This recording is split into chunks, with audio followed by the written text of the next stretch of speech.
Lumaki ako sa isang maliit na baryo sa Samar kung saan ang mga kwento ng matatanda ay tila ba kasing totoo ng hanging dumadampi sa aking pisngi tuwing hapon. Bata pa lang ako ay paulit-ulit ko nang naririnig ang babala tungkol sa isang lugar sa may gubat na hindi dapat pinupuntahan ni numan. Ang sabi nila, doon daw naglalagi ang mga nilalang na hindi nating nakikita, mga engkanto na kumukuha ng mga taong mapangahas na pumapasok. Marami raw kabataang babae ang nawala roon noon at hanggang ngayon ay walang nakakaalam kung nasaan na sila.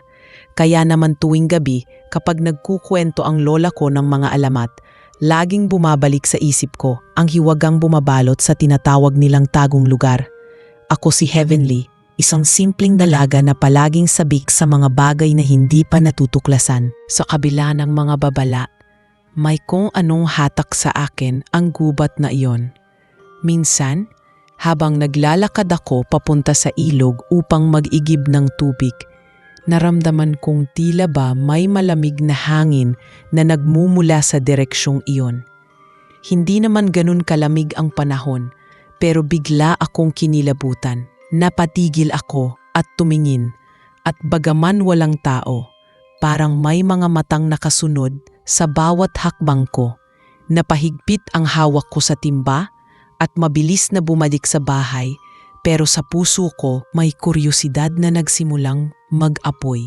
Lumipas ang mga araw at imbes na matakot, lalo lang akong naging sabik na makita kung ano nga ba ang meron doon. Ang mga kaibigan ko sa baryo ay iniiwasan ang paksa. Kapag binabanggit ko ang tagong lugar, mabilis nilang iniiwasang usapan. Pero sa akin, para bang may bulong na nagsasabing, kailangan kong pumunta roon. Hindi ko maipaliwanag kung bakit, pero gabi-gabi bago matulog, naiisip ko ang gubat. Hanggang sa dumating ang araw na hindi ko na kayang pigilan ang sarili ko. Isang hapon, matapos ang aking mga gawaing bahay, nagpasyang susubukan ko ng puntahan ang lugar. Nagpaalam ako kay inay na pupunta lamang ako sa ilog, pero iba ang direksyon ng mga paa ko. Habang papalapit ako sa gubat, ramdam ko ang pagbabago ng paligid. Mas tumahimik ang kapaligiran, halos wala akong marinig na ingay ng mga ibon o insekto. Ang mga dahon ng puno ay tila ba mas madilim ang kulay at ang lupa ay mabigat sa bawat hakbang. Humigop ako ng hangin, subalit imbes na sariwa, may kakaibang amoy na parang pinaghalong usok at bulaklak. Nakakapanibago at nakakaakit. Habang mas lumalalim ako sa kagubatan, lalong tumitibok ang puso ko. Ang mga kamay ko ay medyo nanginginig, pero hindi ko tinigilan ang paglalakad.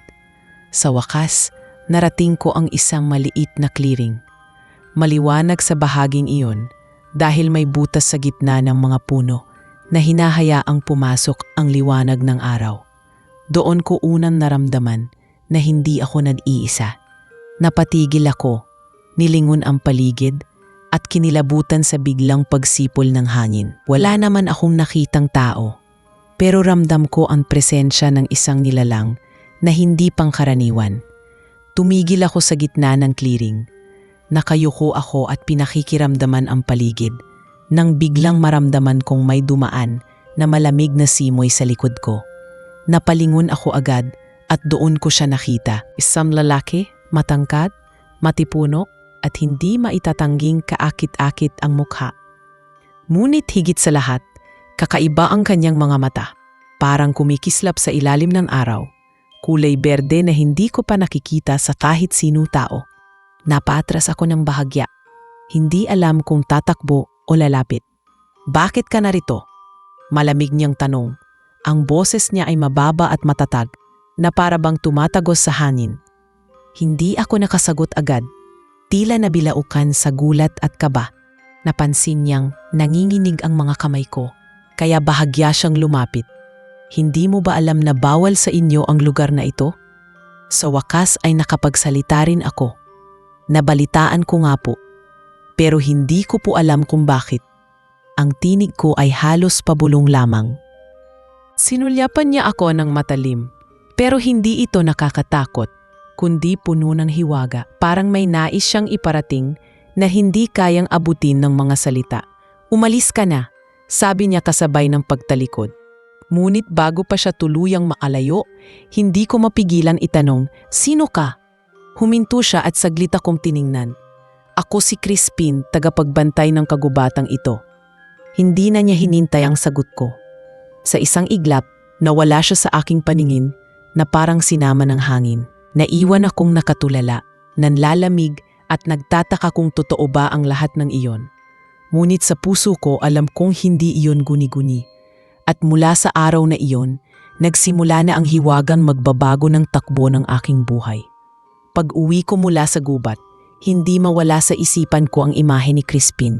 Para bang kahit nakapikit ako ay malinaw kong nakikita ang kanyang mga mata, ang kakaibang ningning na parang sumisilip sa mismong kaluluwa ko. Sa buong magdamag, hindi ako nakatulog ng maayos. Ang tibok ng puso ko ay mabilis, hindi dahil sa takot lamang, kundi sa pagtataka kung bakit tila ba may koneksyon kaming hindi ko maipaliwanag. Kinabukasan, habang naglalaba ako sa likod ng bahay, nahuli ako ni inay na nakatulala.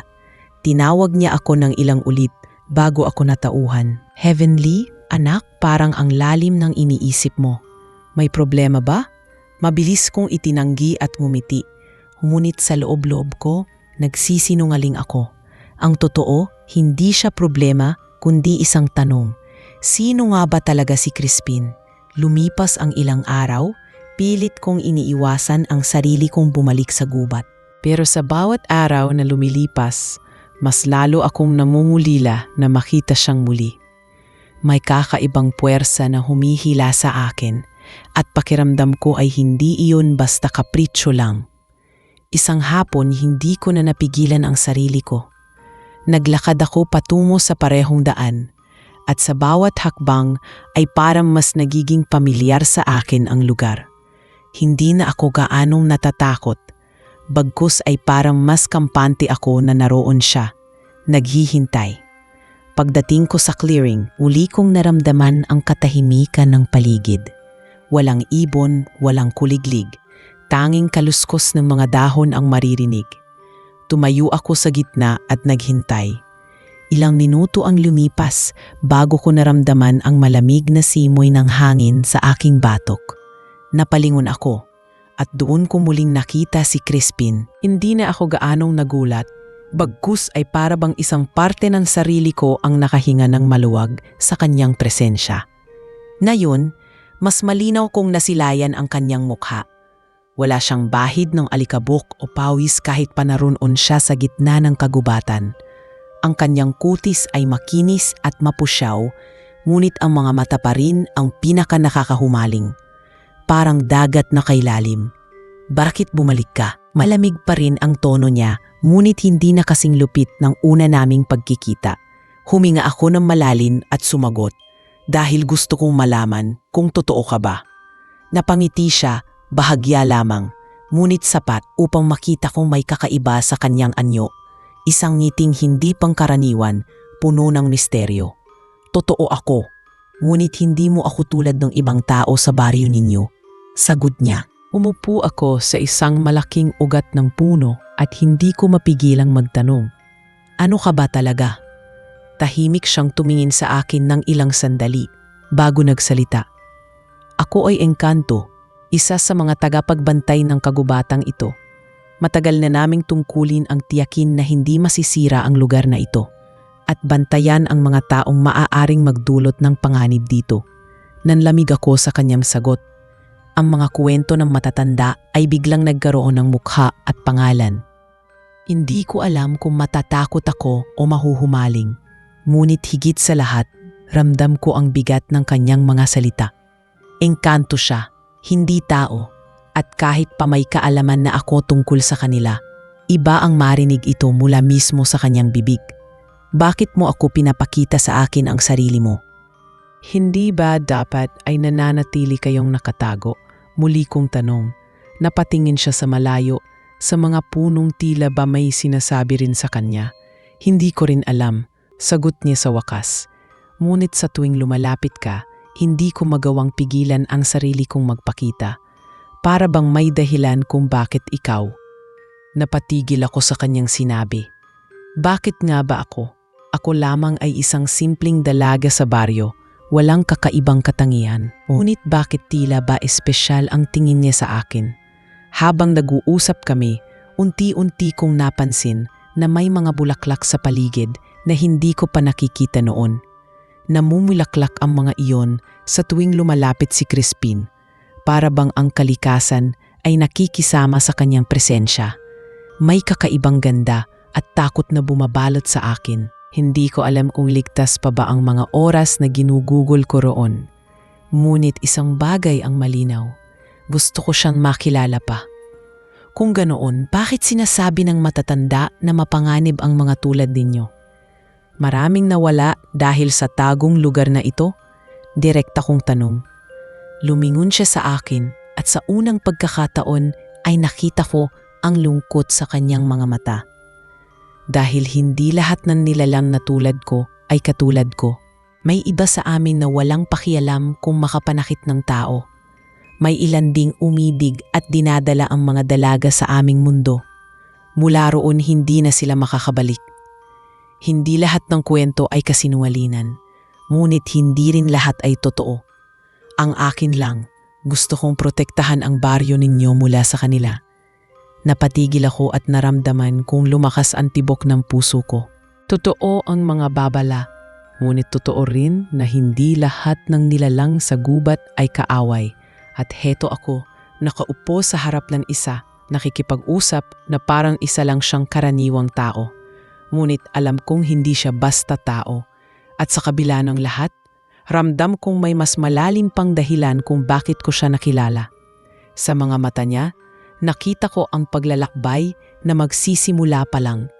At kahit delikado, alam kong hindi ko na kayang talikuran ang landas na iyon. Sa kabila ng lahat ng panganib, nais kong malaman kung sino ba talaga si Crispin at bakit tila ako ang pinili niyang makita. Mula nang umamin si Crispin na isa siyang engkanto, lalo akong naging sabik na makilala pa siya. Hindi ko maintindihan kung bakit ganoon ang hatak niya sa akin. Pero sa tuwing naiisip kong hindi na kami muling magkikita, may bigat sa dibdib kong mahirap ipaliwanag. Sa mga sumunod na araw, palihim kong pinupuntahan ang tagong lugar. Alam kong mali. Alam kong kapag nalaman ng aking ina o ng mga matatanda sa baryo, siguradong pagbabawalan nila ako. Ngunit ang kuryosidad ko ay mas malakas kaysa takot ko. At higit doon, may kakaibang pananabik na makita ang nilalang na hindi ko inakalang makakausap ko ng harapan. Sa ikatlong pagkakataong kong bumalik sa clearing, naabutan ko siyang nakaupo sa malaking ugat ng puno. Nakapikit siya para bang nakikinig sa himig ng kalikasan. Nang maramdaman niyang naroon ako, dahan-dahan siyang dumilat. Hindi na siya nagulat sa presensya ko. Tila ba inaasahan na niyang darating ako? Muli kang bumalik, mahina niyang sabi. Tumango lang ako at umupo sa di kalayuan. Hindi ko mapigilan, sagot ko. Parang may kung anong nagtutulak sa akin na hanapin ka. Ngumiti siya, bahagya lamang, at tumingin sa mga dahong nalalaglag mula sa puno. Hindi ikaw ang unang tao na nakakita sa akin, aniya. Ngunit ikaw lang ang hindi tumakbo. Napatigil ako at tinanong siya, ano ang ginawa mo sa kanila? Napalalim ang kanyang buntong hininga. Wala akong ginawang masama. Pero hindi lahat ng nilalang dito ay katulad ko. May mga engkanto na kapag nakaramdam ng galit, kinukuha nila ang mga tao upang manatili sa kanilang mundo. Kaya nga kami tinawag na bantay, upang may magpanatili ng balanse. Tahimik akong nakinig. Ramdam ang bigat ng bawat salitang kanyang binibitawan. Unti-unti kong nakikita ang pagkatao niya sa likod ng hiwaga. Makalipas ang ilang sandali, nagsimula kaming mag-usap tungkol sa mga bagay na tila ba hindi ko pa naisip noon. Tinanong niya ako tungkol sa buhay ko, tungkol sa pamilya ko at mga pangarap. Hindi ko alam kung bakit, pero nakaya kong sabihin sa kanya ang mga bagay na hindi ko man lang nasasabi kahit kanino. Ibinahagi ko kung paano ako nangangarap na makaalis balang araw sa baryo. Makita ang labas ng Samar at maranasan kung paano mabuhay sa mas malawak na mundo. Napatawa ako habang ikinukwento iyon sapagkat tila ba imposibleng mangyari. Ngunit seryoso siyang tumingin sa akin. Ang mga pangarap ay hindi imposible, sagot niya. Minsan, ang tanging kailangan mo ay tapang para abutin ang mga ito. Ang boses niya ay may kakaibang lakas na nagbigay ng liwanag sa akin. Hindi ko alam kung iyon ba ay dahil engkanto siya o dahil sadyang malalim ang kanyang karanasan. Ngunit ramdam ko, bawat salita niya ay totoo. Habang tumatagal, lalo kong napapansin ang paraan ng kanyang pagtitig. Parang sinusuri niya hindi lang ang mukha ko, kundi pati ang mismong kaluluwa ko. Hindi iyon titig ng isang estranghero, kundi ng isang taong may alam sa mga bagay na pilit kong tinatago. Heavenly, bigla niyang sambit at napalingon ako. Alam mong hindi ligtas ang ginagawa mo. Alam mong ang presensya ko ay maaaring magdala sa iyo ng panganib. Bakit hindi ka pa rin tumatalikod? Hindi ko alam kung paano ko siya sasagutin. Ngunit sa huli, ang tanging nasabi ko lang ay dahil gusto kong maintindihan ka. Matagal niya akong tinitigan bago siya muling ngumiti. At sa ngiting iyon, nakita ko ang pagtanggap. Hindi na niya ako tinulak palayo. Sa mga araw na sumunod, naging mas madalas na ang aming pag-uusap. Natuto akong makinig sa kanyang mga kwento tungkol sa kalikasan, kung paano ang bawat puno ay may sariling espiritu, kung paanong ang mga ilog ay may mga bantay, at kung paanong ang bawat hangin ay nagdadala ng mensahe. Unti-unti kong nakikita ang mundo sa mas malawak na paraan.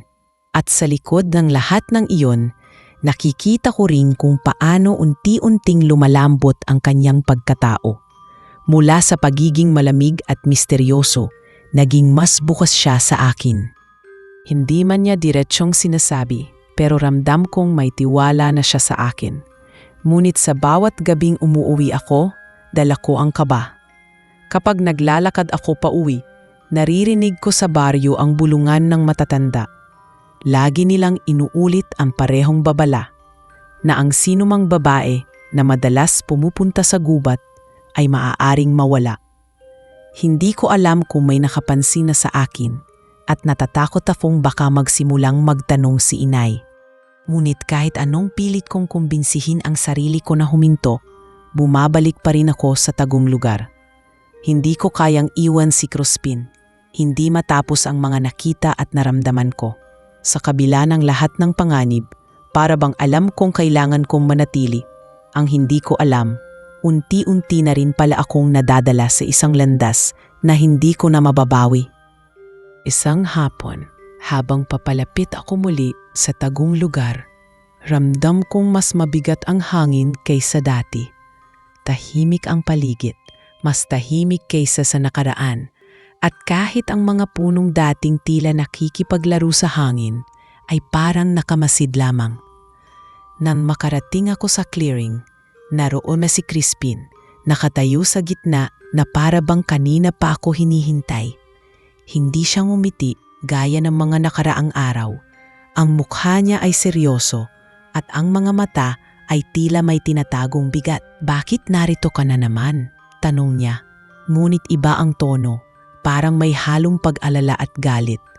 Napaatras ako ng kaunti at pilit nang ngumiti. Sinabi ko na sa'yo, hindi ko mapigilan, parang may humihila sa akin dito.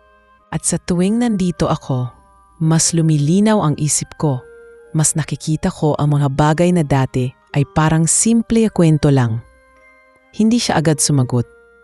Ilang sandali muna siyang tumingin sa akin, bago siya dahan-dahang lumapit. Heavenly, Aniya, hindi mo nauunawaan ang pinapasok mo. Ang mundo ko at ang mundo ninyo ay hindi dapat nagtatagpo.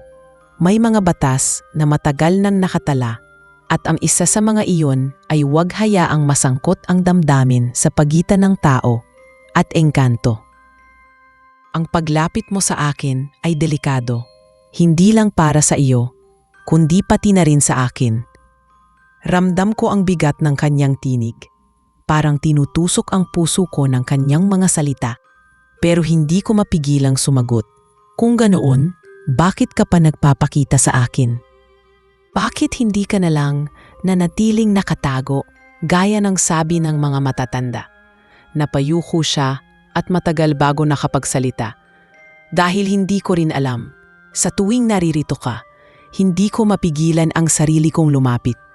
Para bang may kapangyarihang mas malakas pa kaysa sa mga batas ng aming mundo.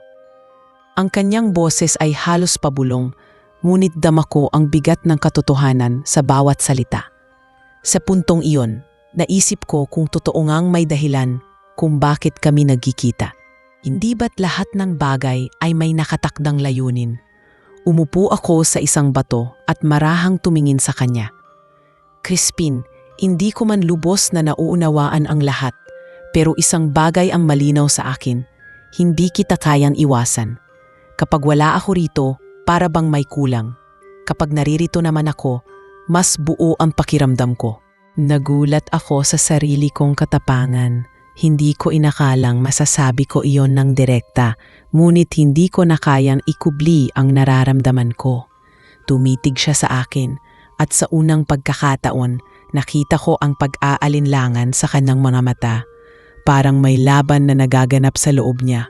Isang bahagi na nais akong itaboy at isa pang bahagi na nais manatili.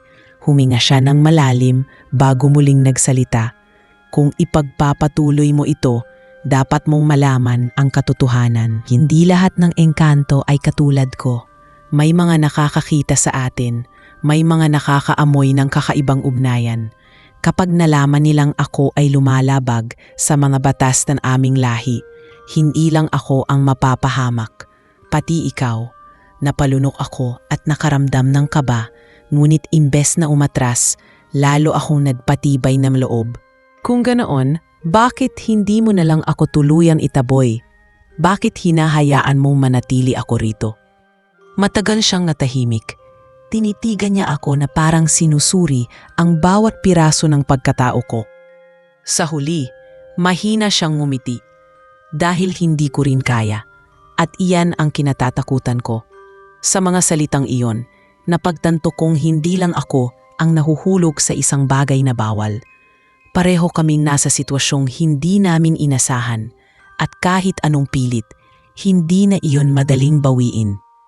Habang lumalalim ang usapan namin, unti-unti kong nakilala si Crispin bilang higit pa sa isang engkanto. Ikinwento niya kung paano siya naging tagapagbantay ng lugar. Noon daw ay maraming kaguluhan, maraming nilalang na nag-aagawan ng teritoryo. Siya ang isa sa mga pinili upang magpanatili ng balanse. Ngunit kapalit nito, isinuko niya ang karapatang magmahal. Hindi ko mapigilang malungkot sa kanyang kwento. Ibig sabihin ba, wala kang pamilya? Wala kang minamahal? Tanong ko. Umiling siya. Hanggang ngayon wala. At ikaw ang dahilan kung bakit ngayon nilalabanan ko ang sarili kong paniniwala. Ang katahimikan ng paligid ay lalo lamang nagpalinaw ng bigat ng aming sitwasyon. Ang mga dahon ay nahuhulog, dahan-dahan, para bang sinasaliwan ang aming mga salita. Sa puntong iyon, alam kong hindi na basta kuryosidad ang nagtulak sa akin na bumalik. Mayroong mas malalim, mas tunay. At kahit delikado, hindi ko na kayang umatras. Ngunit sa loob-loob ko, may kabaring unti-unting tumitindi. Kung tama si Crispin, darating ang araw na malalaman ng kanyang lahi ang tungkol sa amin. At sa oras na iyon, hindi ko alam kung anong kapalit ang aking haharapin. Mula nang aminin ni Crispin ang katotohanan tungkol sa kanyang lahi at sa panganib na maaaring idulot ng aming ugnayan, mas lalo akong naging mainat. Ngunit kahit na may kaba, hindi ko kayang putulin ang pagkikita namin. Araw-araw akong naghahanap ng dahilan para makapunta sa gubat para lang makita siya. Ang bawat oras na kasama ko siya ay para bang isang mundong walang ibang iniintindi, kundi kami. Doon ko lang naramdaman ang kalayaan na magsalita tungkol sa mga pangarap ko. Ang mga takot na hindi ko masabi kahit sa sarili kong ina. At ang mga lihim na itinago ko sa lahat. Sa harap niya, parang hubad ang kaluluwa ko, ngunit ligtas. Isang hapon, nadatnan ko siyang nakaupo sa isang batong malapit sa ilog na dumadaloy sa loob ng gubat. Ang buhok niya ay nahahaplos ng malamig na simoy ng hangin at ang mga mata niya ay nakatingin sa dumadaloy na tubig na para bang may malalim siyang iniisip.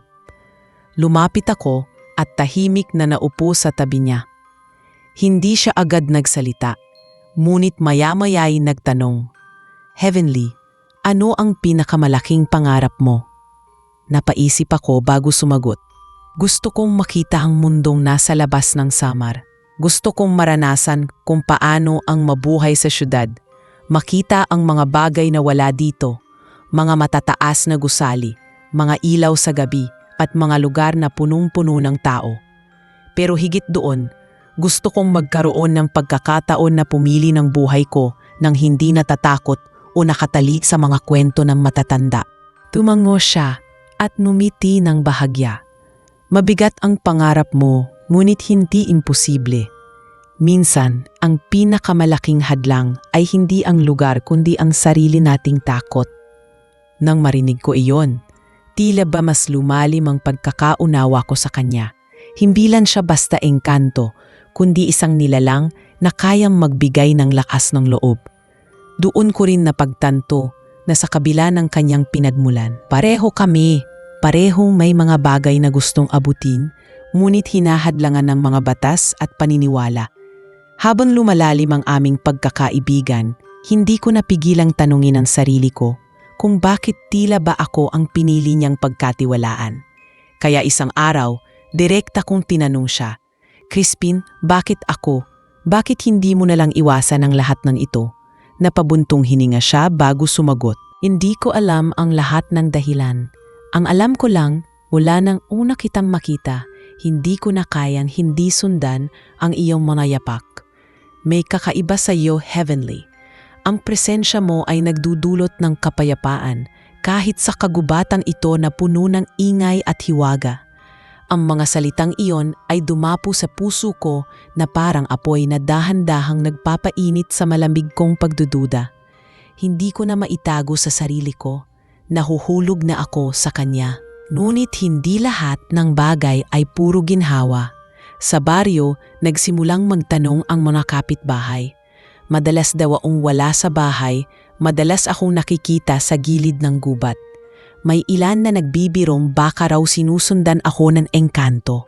Pilit kong tinatawanan, ngunit sa loob-loob ko, alam kong hindi iyon biro. Lalo pang tumindi ang kaba ko ng isang gabi habang naglalakad ako pauwi. Biglang may matandang babae na huminto sa aking daraanan.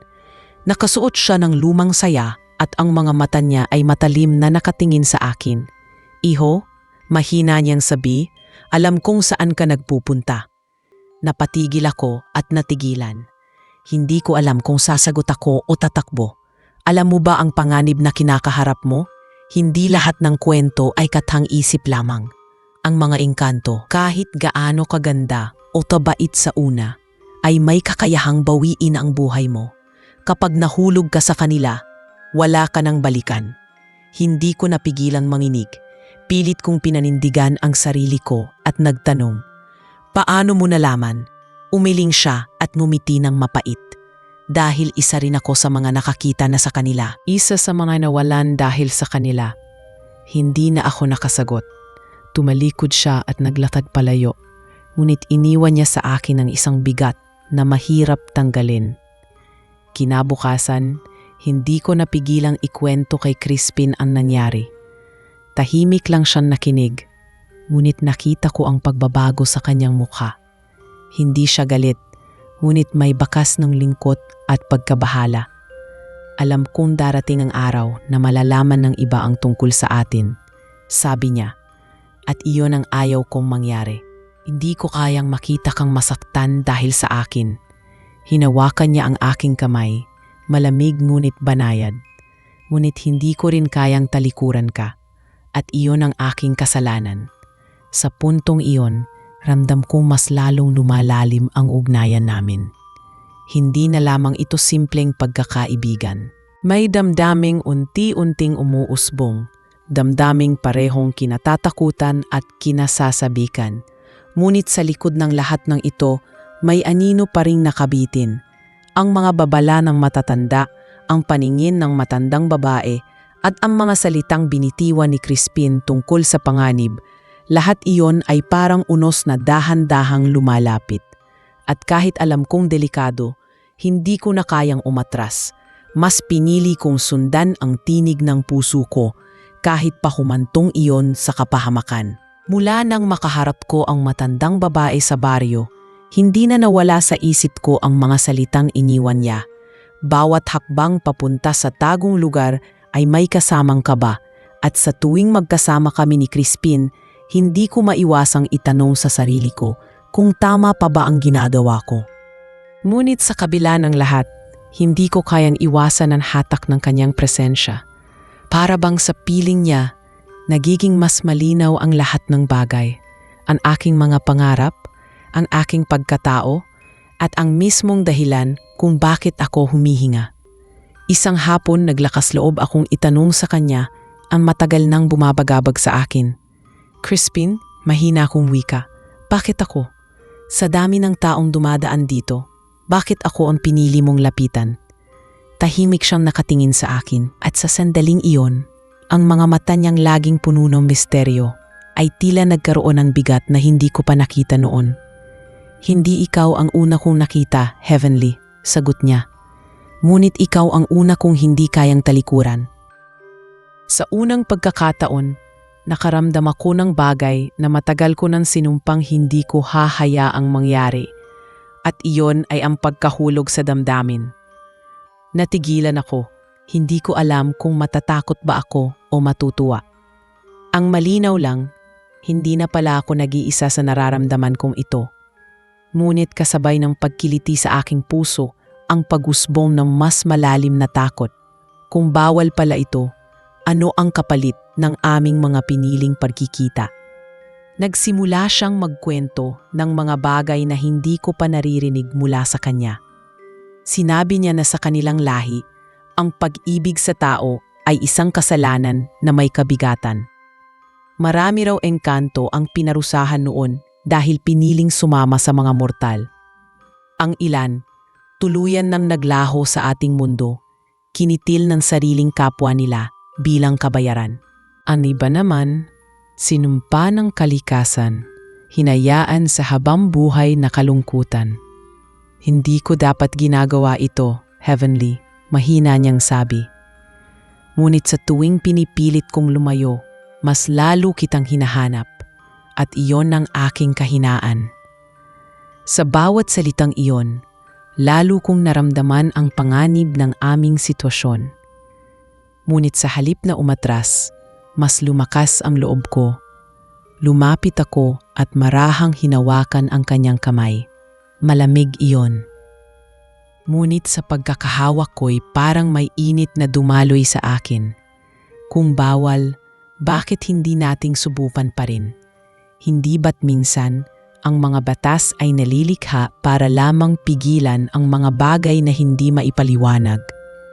Tumitig siya sa akin na para bang sinusuri kung kaya ko bang panindigan ang mga sinabi ko. Hindi ka natatakot? Tanong niya.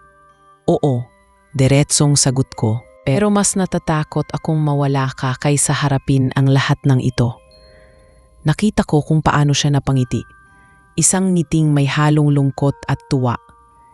Hindi ko alam kung matatawag ba kitang matapang o hangal, sagot niya. Ngunit anuman iyon, hindi ko na rin kayang pigilan ang sarili ko. Sa mga araw na sumunod, mas naging bukas na siya sa akin. Nagsimula siyang magpakita ng mas malalalim na bahagi ng kanyang mundo. Dinala niya ako sa isang bahagi ng gubat na hindi ko pa nakikita. May mga punong sobrang taas na parang humahalik sa kalangitan at mga bulaklak na nagliliwanag kapag nahahaplos ng hangin. May mga ilog na kumikislap na para bang sinasalamin ang mga bituin kahit araw pa lang. Doon ko napagtanto kung gaano kaganda ang mundong kanyang binabantayan at kung gaano kalaki ang responsibilidad na nakaatang sa kanyang balikat. Hindi ko maiwasang humanga, ngunit kasabay nito, ay ang pagkabahala. Paano kung malaman ng kanyang mga kapwa-engkanto na ipinakikita niya sa akin ang lahat ng ito? Habang naglalakad kami sa gilid ng ilog, bigla siyang huminto. Tumitig siya sa akin ng seryoso at nagsalita. Heavenly, gusto kong malinaw ito sa'yo. Hindi kita inilalapit sa mundong ito para lokohin. Alam kong sa bawat hakbang na ginagawa natin, lalo tayong lumalapit sa panganib. Ngunit nais kong malaman mo na kung dumating man ang araw na kailangan kong pumili, ikaw ang pipiliin ko. Napatitig ako sa kanya at bago pa ako makasagot, bigla kong naramdaman ang pagtulo ng luha sa aking pisngi. Hindi ko inasahan ang bigat ng kanyang salita. Para bang sa simpleng pangungusap na iyon, tiniyak niya na hindi ako nag-iisa sa laban. Ngunit sa halip na saya, mas nangingibabaw ang kaba dahil alam kong ang bawat pagmamahalan ay may kapalit. At sa kaso namin ni Crispin, ang kapalit ay hindi lamang galit ng kanyang mga kapwa, kundi pati ang posibilidad na mawalan ako ng buhay. Ngunit sa kabila ng lahat, pinili kong manatili. Dahil kung ang ibig sabihin ng tunay na pagmamahal ay ang pagpili sa isa't isa, sa kabila ng lahat, handa akong sumugal.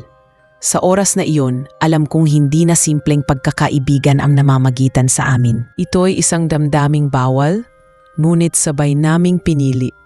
At iyon ang magtutulak sa aming kapalaran, kahit saan man ito humantong. Mula nang marinig ko ang pag-amin ni Crispin na ako ang kanyang pipiliin sa kabila ng mga batas ng kanyang mundo, mas lalo kong naramdaman ang bigat ng lahat. Hindi ito simpleng pagkakaibigan o pagtatagpo, kundi isang damdaming nagsisimula nang mahubog sa pagitan naming dalawa. Ngunit kasabay ng init sa puso ko ang lamig ng pangamba.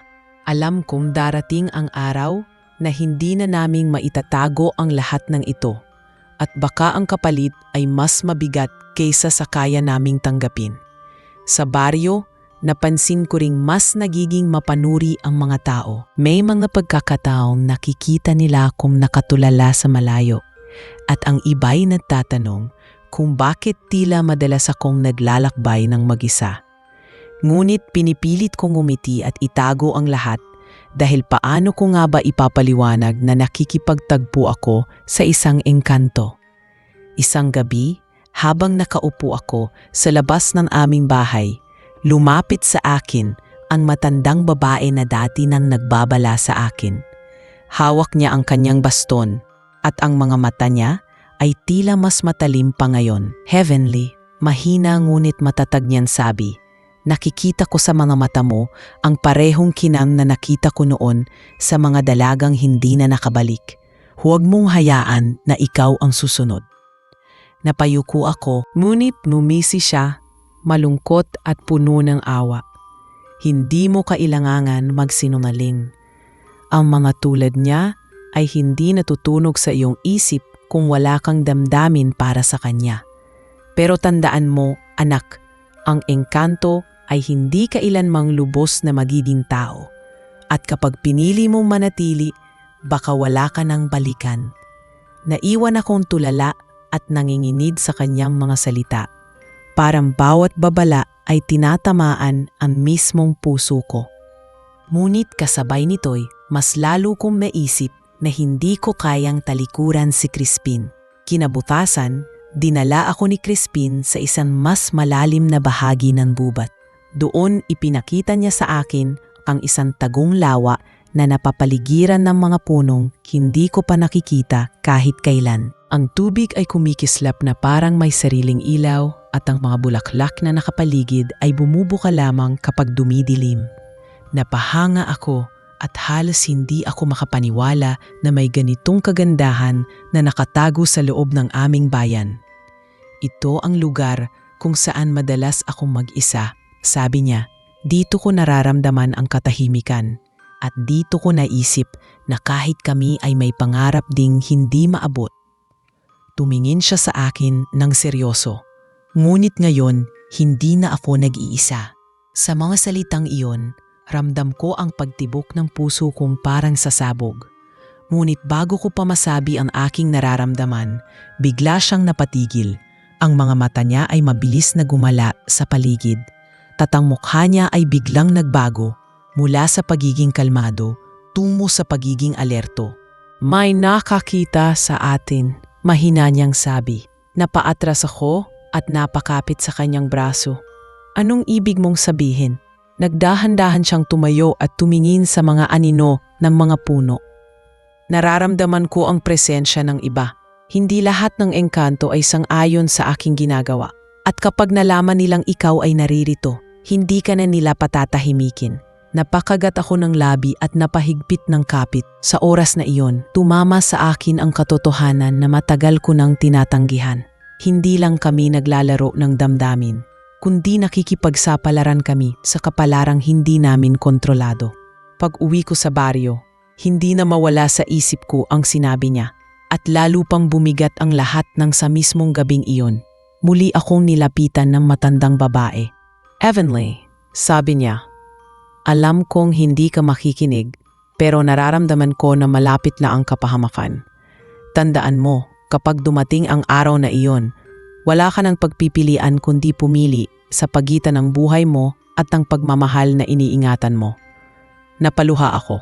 Hindi ko na nagawang sumagot at tumalikod na lang siya. Iniwan akong naguguluhan at takot.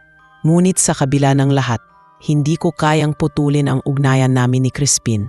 Sa susunod na pagkikita namin, kitang-kita ko ang pagod at lungkot sa kanyang mga mata. Alam kong nararamdaman mo na rin, sabi niya. Hindi na natin maitatago ito ng matagal. Darating ang oras na haharapin natin ang galit ng aking lahi. Napayuko ako at pinahid ang luha ko. Kung ganoon, ano ang gagawin natin? Hinawakan niya ang aking mukha at tinitigan ako ng direkta. Hindi ko pa alam. Ang alam ko lang, handa akong lumaban para sa atin. Sa kanyang tinig, naramdaman ko ang pangakong puno ng panganib, ngunit totoo. At doon ko napagtanto na kahit gaano kalalim ang takot, hindi ko kayang iwan siya. Ngunit kasabay nito, alam kong mas mabilis na kumakapal ang ulap ng unos na paparating. Mula nang maramdaman ni Crispin ang presensya ng iba pang engkanto na tila sumusubaybay sa amin, mas naging mabigat ang bawat araw na lumilipas. Ang mga pagkikita namin ay hindi na basta mga sandali ng katahimikan at kagandahan. Mayroon nam nakadikit na takot, isang pakiramdam na anumang oras ay maaaring may mangyaring masama. Sa baryo, nagsimulang kumalat ang mga bulong. Sinasabi ng matatanda na may kakaibang kilos daw ang kalikasan. Ang mga hayop sa kagubatan ay tila naglalaho. Ang mga puno ay tila mas madilim ang anyo at ang mga ilog ay mas mabilis ang agos kaysa dati. Para bang may nilalang na nagagalit. Alam kong may kinalaman kami ni Crispin sa lahat ng yon, ngunit pinipilit kong manahimik. Isang gabi, hindi ko na napigilang lapitan si Crispin upang humingi ng kasagutan. Nang magkita kami sa tagong lawa, halata kong hindi siya mapakali. Ang mga mata niya na dati puno ng liwanag ay tila may bakas na ng takot at pag-aalala. Crispin, sabi ko habang lumalapit, ano ba talaga ang nangyayari? Bakit pakiramdam ko'y hindi naligtas ang lahat? Huminga siya ng malalim bago sumagot. Dahil alam na ng aking mga kapwa ang tungkol sa atin. Nakita na nila tayo at alam nilang nilabag ko ang batas ng aming lahi. Napasinghap ako at napakapit sa aking dibdib. Ano ang ibig sabihin yan? Anong mangyayari sa iyo, sa atin? Tahimik siyang tumitig sa akin bago muling nagsalita. Kapag tuluyan nilang tinatibay na nilabag ko ang kautusan, maaari akong tanggalin sa aking tungkulin bilang bantay. Ngunit higit pa roon, maaari kanilang kuhanin, heavenly. Dahil sa kanilang paningin, ang mga taong nalilihis ng landas ay dapat mawala upang hindi na muling magdulot ng kaguluhan. Parang biglang bumigat ang paligid. Ang mga salitang iyon ay dumiretso sa puso ko na parang mga sibat. Kung ganoon, ano ang gagawin natin? Tanong ko habang nanginginig ang tinig. Lumapit siya at hinawakan ang aking mga kamay. Iiwasan mo muna ako, sagot niya. Huwag ka munang bumalik dito sa ilang araw. Hayaan mong ako ang humarap sa kanila. Baka sakaling makumbinsi ko silang hindi kakasali, na ako lang ang may sala. Umiling ako, halos hindi makapaniwala sa naririnig ko. Hindi ko kayang gawin iyon. Hindi kita kayang iwan sa oras ng panganib. Ngunit tinitigan niya ako ng mahigpit. Heavenly, minsan ang pinakamalaking tapang ay ang paglayo. Kung mananatili ka rito, mas lalo lamang silang magagalit. Umuwi akong mabigat ang loob. Sa buong magdamag, hindi ako nakatulog. Ramdam ko ang pag-aalala. At kahit anong pilit kong kumbinsihin ang sarili ko na makikinig ako sa kanya, alam kong hindi ko kakayaning umiwas. At tama nga ang hinala ko. Pagkalipas lamang ng 2 araw, hindi na ako nakatiis at bumalik ako sa gubat. Doon ko nakita si Crispin, sugatan at pagod. May mga bakas ng gasgas sa kanyang braso at leeg, at ang kanyang mga mata ay tila nangumusap ng matinding hinanakit. Anong nangyari sa iyo? Halos pasigaw kong tanong. Bahagya siyang ngumiti, ngunit halatang pilit. Sinalubong nila ako kagabi. Pinilit nilang pasunurin ako, pero hindi ko hinayaang madamay ka. Hindi ko alam kung hanggang kailan ko kayang ipagtanggol ang ating ugnayan, Heavenly. Napaiyak ako habang pinapahid ang dugo sa kanyang balat. Bakit mo ito ginagawa? Hindi mo ba naiisip na mas ligtas kung kalimutan mo na lang ako? Umiling siya, mariin at puno ng paninindigan. Hindi ko kayang kalimutan ka. Sa unang pagkakataon, nakatagpo ako ng dahilan para lumaban. At iyon ay ikaw. Niyakap niya ako ng mahigpit, at sa yakap na iyon, ramdam ko ang init ng pagmamahal na bawal, ngunit totoo. Ngunit kasabay ng lahat ng iyon, ramdam ko rin ang unos na papalapit. Dahil kung kaya nilang saktan si Crispin, ano pa ang hindi nila kayang gawin? Pagbalik ko sa baryo, muli kong naisip ang mga sinabi ng matandang babae. Noon ko lang lubos na naunawaan ang kanyang babala. Ang mga tulad niya marahil ay minsang nagmahal din ng nilalang na hindi tao, at ang kapalit ay matinding sakit. Ngunit iba ako, iba kami ni Crispin. At sa puso ko, handa akong ipaglaban ang lahat, kahit pakapalit nito ay ang mismong buhay ko. Ang hindi ko alam, mas mabilis na dumarating ang kapahamakan kaysa sa inaasahan ko. Ang kalikasan mismo ay nagsisimula ng magalit. Ang hangin ay mas malamig. Ang mga puno ay tila nagbubulong ng babala, at ang ilog na dati payapa ay tila ba may dalang banta. At sa gitna ng lahat ng iyon, alam kong hindi na kami makakapagtago pa ng matagal. Darating ang oras ng pagpili, at iyon ang kinatatakutan ko higit sa lahat. Sa kabila ng mga babala at ng sugat na tinamo ni Crispin mula sa kanyang mga kapwa engkanto, hindi na naming nagawang itago ang lumalalim na damdamin sa isa't isa. Tuwing nagkikita kami sa tagong lawa o sa gitna ng mga punong malalabay, parang wala ng ibang mundo, kundi kaming dalawa.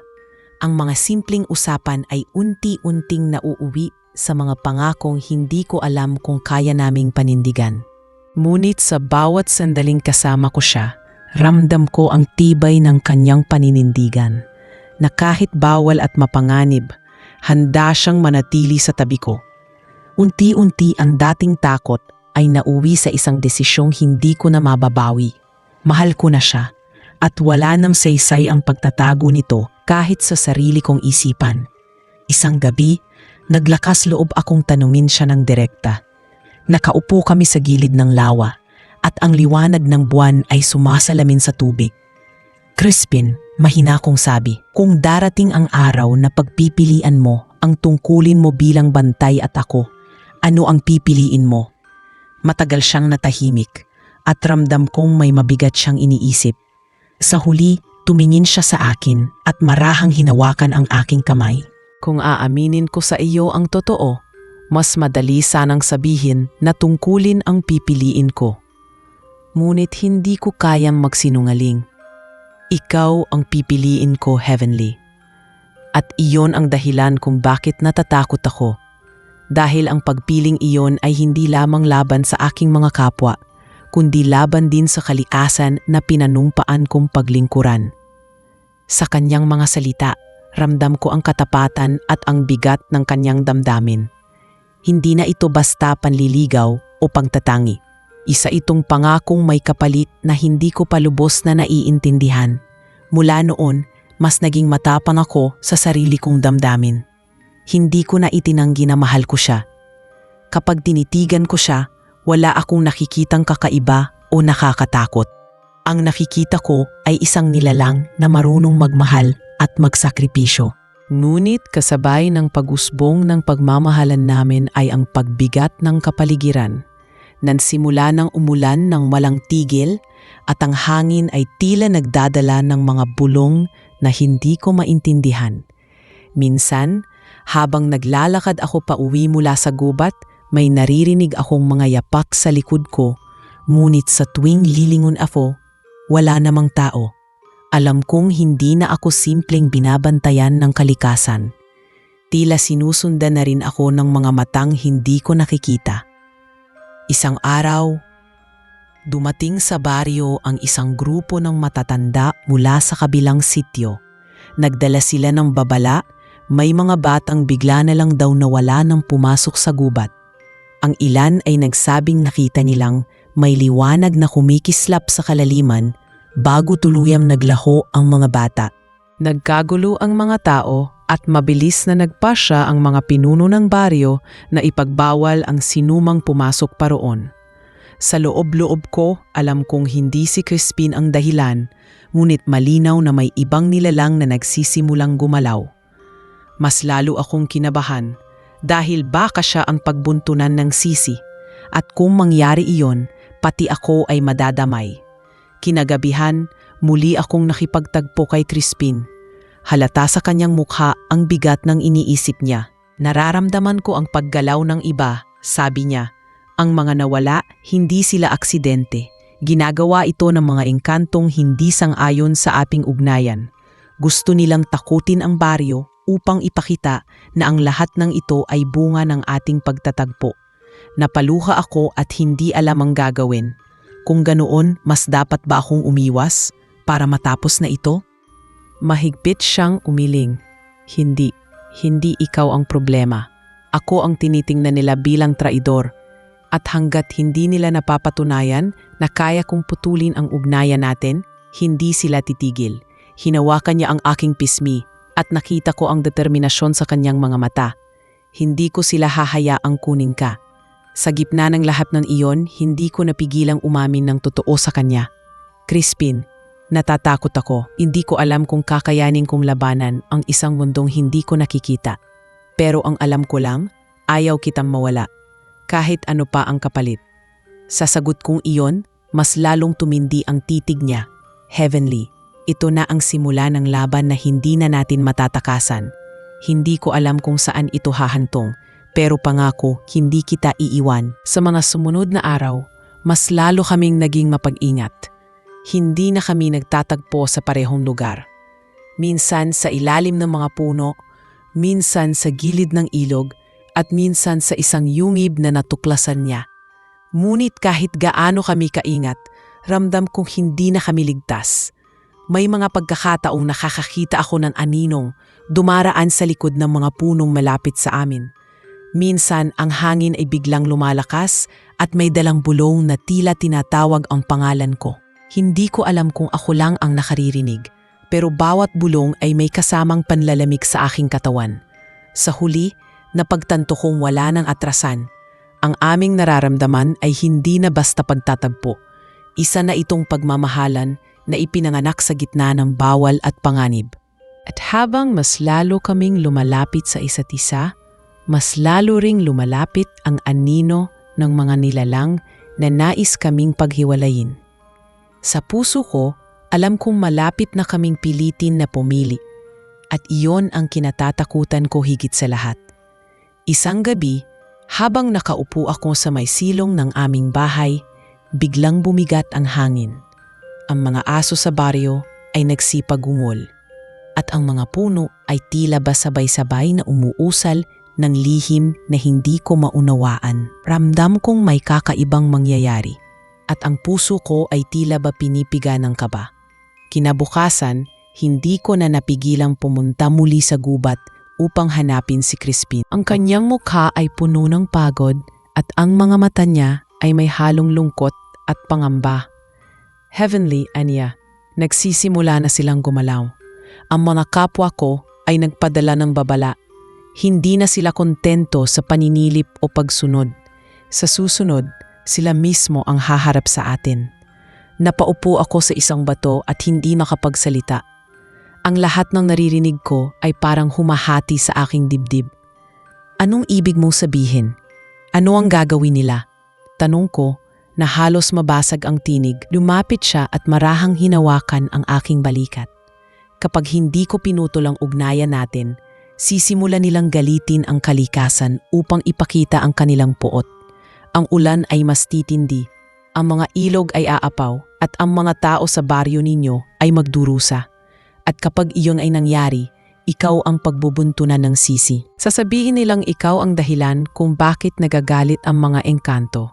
Hindi ko alam kung paano ko haharapin ang ganoong katotohanan. Sa loob-loob ko, ayaw kong ako ang maging dahilan ng pagdurusa ng mga taong mahal ko, ngunit hindi ko rin kayang iwan si Crispin. Kung ganoon, anong gagawin natin? Tanong ko habang tumutulo ang luha sa aking pisngi. Tumiting siya sa akin ng mariin at sinabing, kailangan nating magtago, hindi habang buhay, ngunit sapat para mailayo ka muna sa mga mata nila. Ngunit bago iyon, nais kong malaman mo ang isang bagay. Huminga siya ng malalim bago muling nagsalita. Heavenly, hindi ko na kayang itago pa, mahal na kita, at kahit anong gawin nila, iyon ang katotohanan na hindi ko matatakasan. Parang tumigil ang mundo sa kanyang mga salita. Ang lahat ng takot at pangamba na nararamdaman ko ay tila ba natabunan ng init ng kanyang damdamin. Humagulgol ako at niyakap siya ng mahigpit. Mahal din kita, Crispin, bulong ko. At kahit saan tayo dalhin ng kapalaran, hindi ko bibitawan ang pagmamahal na ito. Ngunit halos kasabay ng aming pag-amin ay ang biglang pagbabago ng paligid. Lumakas ang ihip ng hangin at ang mga puno ay nagsimulang mag-ugong na para bang may nilalan na nagadalit. Ang tubig sa lawa ay kumislap at tila ba kumukulo. Bigla akong kinabahan at napakapit ng mas mahigpit sa kanya. Ano dito? Tanong ko. Mahigpit niyang niyakap ang aking balikat. Sila iyon. Nararamdaman nilang lumampas na tayo sa hangganan. Mula sa kadiliman ng kagubatan, nakarinig ako ng mga tinig. Mababang bulong na hindi ko maunawaan. Ngunit malinaw ang kanilang puot. Parang mga salitang nagmumula sa hangin, dumidiretso sa aking isipan. Nakita ko rin ang mga anino na dumaraan sa pagitan ng mga puno. Mabilis at hindi mahuli ng mata. Ngunit alam kong hindi iyon basta nilalang. Natigilan ako at doon ko naintindihan ang sinabi ni Crispin. Hindi na lamang kami sinusubaybayan. Na yun ay pinaparamdam na nila ang kanilang galit. Hindi na tayo ligtas dito, mariin niyang sabi. Hinawakan niya ang aking kamay at dinala ako palayo sa lawa. Habang tumatakbo kami, ramdam ko ang mga matang nakamasid sa amin at ang mga bulong ay lalong lumalakas. Bakit nila ginagawa ito? Tanong ko habang habol ang hininga. Dahil sa kanilang paningin, ikaw ang kahinaan ko, sagot niya. At kapag may kahinaan ng isang bantay, ibig sabihin ay maaari siyang pagbagsakan ng lahat. Pagdating namin sa isang kuweba na nakatago sa gilid ng gubat, doon kami huminto. Hingal na hingal ako, ngunit ramdam kong mas mabigat ang iniinda ni Crispin. Umupo siya at sandaling ipinikit ang kanyang mga mata. Hindi ko alam kung hanggang kailan ko pa kayang pigilan sila. Mahina niyang sabi. Ngunit kailangan mo manatiling matatag, Heavenly. Dahil sa mga susunod na araw, hindi na lang ako ang lanaban. Ikaw mismo ay kailangang pumili. Nanginginig ang buong katawan ko, ngunit pinilit ko magpakita ng tapang. Lumapit ako sa kanya at hinawakan ang kanyang mga kamay. Kung kailangan kong pumili, alam mo na ang sagot. Hindi ako lalayo. Hindi ako iiwas. Kahit anong mangyari, kasama mo ako. Napatingin siya sa akin at sa kabila ng bigat ng sitwasyon, nakita ko ang liwanag sa kanyang mga mata. Ngunit kasabay nito, ramdam kong mas lalo kaming inuurungan ng kapalaran. Ang unos ay hindi na darating pa lamang, naririto na ito at wala ng atrasan. Sa gabing iyon, Habang nasa loob kami ng kuweba at nakikinig sa mga bulong na dumadaloy sa hangin, alam kong nagsisimula na ang tunay na pagsubok. Hindi na lamang ito tungkol sa aming dalawa. Ang aming pagmamahalan ay naging apoy na nagpasiklab ng puot ng mga engkanto at maaaring maging dahilan ng pagbabago ng buong baryo. Ngunit sa kabila ng lahat, pinili kong manatili dahil alam kong sa gitna ng dilim at unos, si Crispin ang tanging liwanag na hindi ko kayang talikuran. Sa mga sumunod na araw, matapos kaming magtago sa kuweba, ramdam ko ang bigat ng lahat ng nangyayari. Ang paligid ay tila laging may bantay, mga aninong dumaraan sa gilid ng aking paningin, mga bulong na minsan ay malinaw na binabanggit ang aking pangalan. Kahit sa baryo, nararamdaman kong mas nagiging mapanuri ang mga tao. Kapag dumarating ako mula sa gubat, may mga matang nakamasid at may mga bulong na hindi na nila tinatago. Sinasabi nilang baka raw ako ang dahilan ng mga kakaibang pangyayari, ang malalakas na ulan, ang pagbaha sa ilog, at ang mga nawawalang hayop. Ang lahat ng ito ay nagbabadya na hindi na kami maaaring manatiling nakatago magpakailanman. Isang gabi muling nagpakita si Crispin sa akin. Kita ko ang sugat sa kanyang balikat at ang mga galos sa kanyang mga braso. Hindi ko mapigilang maluha habang nililinis ko ang mga iyon gamit ang dala kong tubig. Crispin, bakit mo ito ginagawa? Hanggang kailan mo kakayanin na lumaban mag-isa? Mahina siyang ngumiti, ngunit halatang pilit ang lakas ng loob niya. Dahil alam kong ikaw ang dahilan kung bakit ako lumalaban, ngunit hindi ko na rin maitatanggi. Mas tumitindi na ang galit nila. Kagabi lamang, 3 sa kanila ang humarap sa akin. Pilit nilang sinasabi na isuko na kita, na iwan ka bago pa tuluyang magbago ang lahat. Ngunit hindi ko magawa. Naramdaman kong nanginginig ang aking mga kamay. Hindi ko alam kung dahil sa takot o dahil sa bigat ng kanyang sinabi. At ano ang ginawa mo? Tanong ko. Halos hindi lumalabas ang tinig. Tumitig siya sa akin. Seryoso at puno ng bigat ang mga mata. Nilabanan ko sila. Ngunit alam kong hindi ito matatapos sa ganun lang. Kapag muling dumating ang oras, mas marami silang darating. At sa susunod, hindi na ko makakahanap ng paraan para maprotektahan ka. Napakapit ako sa kanyang mga kamay at mariing tumugon. Kung ganun, hindi mo na kailangang lumaban mag-isa. Kung darating sila, sabay natin silang haharapin. Ngunit umiling siya at mariing tumutol. Hindi ganoon kadali, Heavenly. Hindi mo lubos na nauunawaan ang kapangyarihan ng aking lahi. Ang bawat engkanto ay may lakas na hindi matutumbasan ng tao. At kung ikaw ay madadamay, baka hindi na kita mailigtas. Sa kabila ng kanyang pagtutol, mas lalo lamang akong nagpumilit. Hindi ako natatakot. Hindi ko kayang hayaan kang magsakripisyo ng mag-isa. Kung may laban, dapat pareho natin itong harapin. Kinabukasan, muli kaming nagtagpo sa parehong lawa. Ngunit ngayon, hindi na katahimikan ang sasalubong sa amin. Sa halip, may 3 figura ang nakatayo sa kabilang dulo. Mga engkantong tulad ni Crispin, ngunit mas malamlam ang kanilang mga anyo. Mas mabigat ang kanilang presensya. Ang mga mata nila ay malamig at puno ng paninisi. Isa sa kanila ang nagsalita at ang tinig ay parang dumadaloy sa hangin at dumidiretso sa aking dibdib. Crispin, nilabag mo ang batas. Ang tungkulin mo ay protektahan ang kagubatan, hindi mahulog sa isang mortal. Dahil sa iyo, nagsisimulang magalit ang kalikasan. Isuko mo siya bago pa maging huli ang lahat. Naramdaman kong bumilis ang tibok ng puso ko. Gusto kong sumigaw, gusto kong magsalita, ngunit nanatili akong nakatingin kay Crispin. Initigan niya ang 3 engkanto at matatag niyang sagot, hindi ko siya isusuko. Hindi ko siya iiwan. Kung may kaparusahan, ako ang tatanggap. Ngunit tandaan ninyo, wala siyang kasalanan. Ako ang lumabag, ako ang pumili. Lalong nagalit ang mga nilalang sa kanyang sagot. Ang paligid ay biglang lumamig at ang hangin ay umugong ng malakas na para bang may bagyong dumadaan sa mismong gitna ng gubat. Ang mga puno ay nag-ugong at nagbitak ang lupa sa paligid ng lawa. Sa sobrang takot, napakapit ako kay Crispin. Ngunit kahit sa gitna ng panganib, ramdam ko ang tibay ng kanyang braso na humahawak sa akin. "Heavenly, manatili ka sa tabi ko," mahina niyang sabi. Ngunit sa puso ko, alam kong hindi ito matatapos sa simpleng sagot o pagtanggi. Ang mga engkanto ay hindi aalis hanggat hindi nila nakukuha ang gusto nila.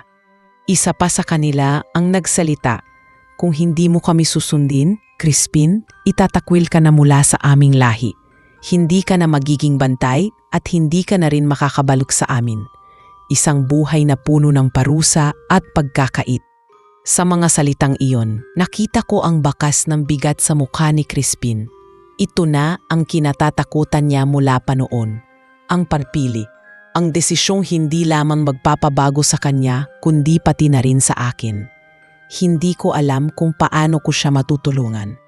Ang alam ko lang, kailangan kong manatili sa tabi niya kahit anong kapalit. Humigpit ang pagkakahawak ko sa kanyang kamay at sa kabila ng lahat ng bulong at ugong ng hangin, bulong ko sa kanya, "Hindi kita iiwan. Kung pipili ka, pipiliin natin ito ng magkasama." Ang gabing iyon ang nagsilbing simula ng pinakamatinding pagsubok sa amin. Dahil sa harap ng tatlong engkanto, malinaw na wala ng ligtas na daan. Ang tanging natitira ay ang pagpili. At iyon ang kinatatakutan kong darating na sa mga susunod na sandali. Sa harap ng tatlong engkanto, ramdam ko ang matinding panginginig ng aking katawan. Hindi ko alam kung dahil ba sa malamig na simoy ng hangin na biglang lumakas o dahil sa bigat ng banta na nakaharap namin. Ang mga mata ng mga nilalang na ito ay parang matalim na sibat na dumidiretso sa akin. Tila ba binabasa ang kaluluwa ko. Wala akong magawa kundi humawak ng mas mahigpit kay Crispin. Sa gitna ng kanilang panliligalig, siya lang ang tangi kong sandalan. Ngunit alam kong hindi habang buhay ay kaya niyang protektahan ako kung siya mismo ay kinakalaban ng kanyang lahi. "Crispin," muling sabi ng isa sa mga engkanto, "pinipili mo ang isang mortal kaysa sa tungkulin mo. Kapag itinuloy mo ito, hindi lang ikaw ang tatanggalin sa aming lahi. Isusumpa rin ang babae. Ang kalikasan mismo ang magiging kalaban niya." Lalong bumigat ang dibdib ko. Hindi ko akalaing pati ako ay masasangkot ng ganoon kalalim. Napatingin ako kay Crispin at sa mga mata niya nakita ko ang paghihirap ng kanyang kalooban. Kitang-kita ko ang paglalaban sa loob niya, ang paninindigan na mahalin ako at ang responsibilidad na iniwan sa kanya bilang tagapagdantay ng kagubatan. Humakbang siya pasulong, iniwan ang kamay ko sa kanyang gilid at buong tapang na sumagot, "Kung iyon ang kailangan, tatanggapin ko. Isumpa ninyo ako, tanggalin ninyo ako bilang bantay, ngunit huwag ninyong idamay si Heavenly. Wala siyang kasalanan. Ako ang nagdesisyon, ako ang lumabag. Sa akin ninyo ibuhos ang inyong galit." Ang kanyang boses ay malakas at matatag, ngunit naramdaman ko ang kirot sa bawat salita. Hindi siya nagdadalawang isip na ipagsanggalang ako kahit kapalit ang sarili niyang buhay. Ngunit tumawa ang isa sa mga engkanto, malamig at nakakasindak. "Hindi ganoon kadali, Crispin. Kapag ikaw ay bumagsak, lahat ng nakapaloob sa iyong pagkakasala ay madadamay. Ang mortal na ito ay hindi mo na maitatago sa amin. Nasa kanya na ang iyong bakas at dahil doon, parte na siya ng iyong kasalanan." Sa mga salitang iyon, napahigpit ang hawak ko sa aking dibdib. Para bang may mabigat na tanikala ang biglang sunakal sa akin. Naramdaman kong lumamig ang paligid at parang may puwersang kumakalabit sa aking balikat. Isang puwersang nagmumula sa kanila. "Crispin, mahina akong bulong. Huwag mo na akong ipaglaban kung ako ang magiging dahilan ng lahat." Napatingin siya sa akin, agad na lumapit at mahigpit na hinawakan ang aking kamay. "Huwag mong sabihin iyan. Hindi kita iiwan, Heavenly. Mula nang makilala kita, Alam kong ikaw ang dahilan kung bakit muli kong natutunan ang ibig sabihin ng damdamin. Kung mawawala ka, anong saysay pa ng lahat? Ang kanyang mga mata ay puno ng determinasyon at sa sandaling iyon, alam kong handa siyang talikuran ang lahat para sa akin. Ngunit sa di kalayuan, lumakas ang ugong ng hangin at ang mga anino ng mga engkanto ay nagsimulang gumalaw palapit sa amin. Ang mga puno ay tila yumuyuko, ang lupa ay bahagyang nagbibitak at ang lawa ay kumuhulo na para bang may nilalang na nagtatago sa ilalim. Parang mismong kalikasan ang bumangon upang kondenahin ang aming pagmamahalan. Ramdam ko ang panginginig ng aking mga tuhod, ngunit pilit kong pinatatag ang sarili ko. Sa oras na iyon, napagtanto kong hindi na pwedeng si Crispin lang ang lumaban. Kailangan ko na ring tumindig para sa sarili ko. Humakbang ako sa harap at marahas na tumingin sa tatlong engkanto. Kung kasalanan ang magmahal, kung kasalanan ang pumili ng damdaming totoo, bakit kailangang ako ang parusahan? Ako ay tao, ako ay mortal. Pero hindi ako laruan na maaari ninyong kunin o itapon dahil lamang sa mga batas na hindi ko naman pinili. Ang pagmamahal ko kay Crispin ay hindi ninyo kayang baguhin. Hindi ko alam kung saan nanggaling ang lakas ng aking tinig. Ngunit sa sandaling iyon, hindi na ako natakot. Sa halip, naramdaman ko ang init sa dibdib ko, na parang apoy na hindi kayang patayin ng kanilang mga tingin. Sandaling natahimik ang paligid. Maging ang tatlong engkanto ay tila nagulat sa aking lakas ng loob.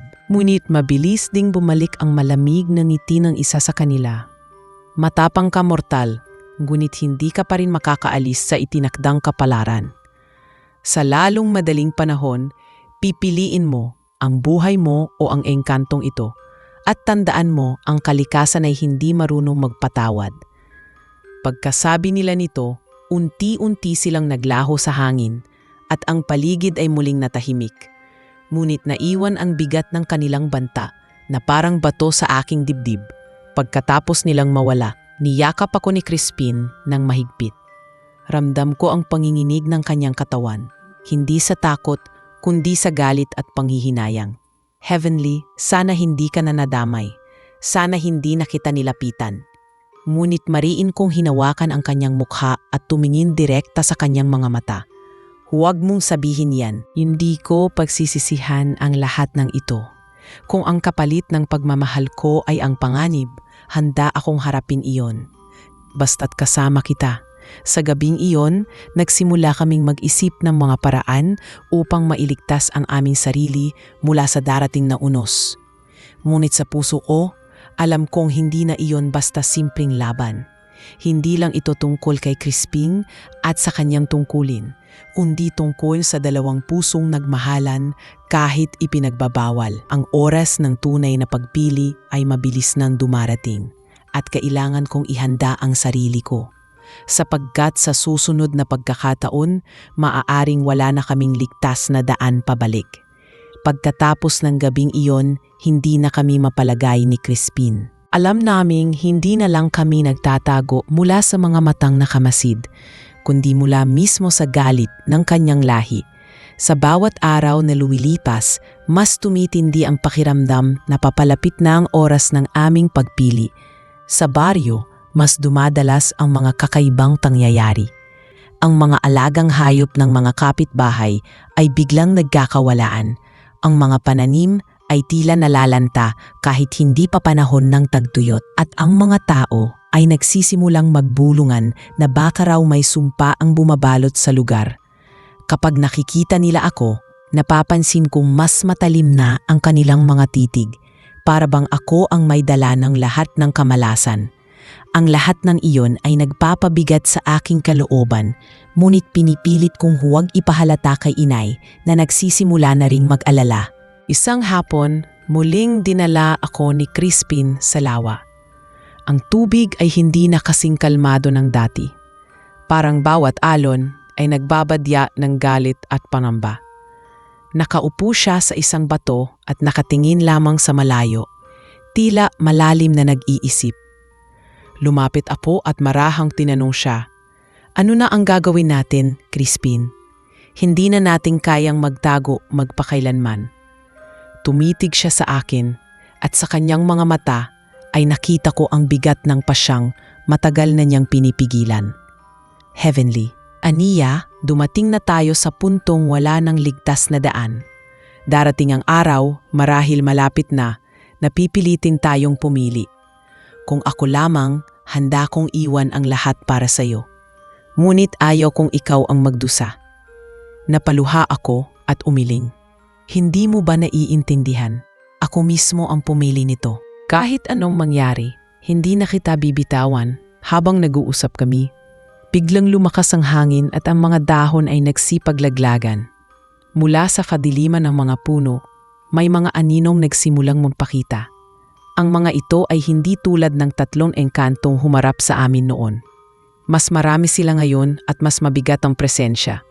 Isa sa kanila, mas matanda ang anyo at mas malamlam ang mga mata, ang lumapit sa amin. Crispin, Aniya, ito na ang huling pagkakataon. Piliin mo ang tungkulin mo at iwanan ang mortal na ito. Kapag pinilit mo pa, hindi lang ikaw ang mawawala. Maging ang kanyang buhay ay kukunin namin. Ang tinig nito ay mababa, puno ng awtoridad, at bawat salitang lumalabas ay parang nagiging sumpa. Naramdaman ko ang panlalamig ng aking katawan. Ngunit bago pa ako makapagsalita, mariing sumagot si Crispin. Hindi ko siya iiwan. Kung ang kapalit ay ang lahat ng mayroon ako, tatanggapin ko. Ngunit huwag ninyong idadamay si Heavenly. Sa kanyang tapang, mas lalo lamang nagalit ang mga nilalang. Ang paligid ay biglang yumanig, ang tubig sa lawa ay lumobo at kumawala sa pampang. Para bang ang mismong kagubatan ay naguguluhan sa aming pagtindig laban sa nakasanayang batas. Ako'y napakapit kay Crispin. At ramdam ko ang lakas ng kanyang bisig habang pinoprotektahan ako. Kung ganoon, sigaw ng matandang engkanto, kayo mismo ang magiging saksi sa galit ng aming mundo. Sa isang iglap, naglaho sila, ngunit naiwan ang paligid na puno ng takot. Ang mga ibon ay nagsipagliparan, at ang mga hayop sa paligid ay nagtatakbuhan. Para bang nagbabala ang kalikasan na hindi na kami ligtas. Pagkatapos ng ilang sandali, tumingin si Crispin sa akin. Heavenly, ito na ang oras.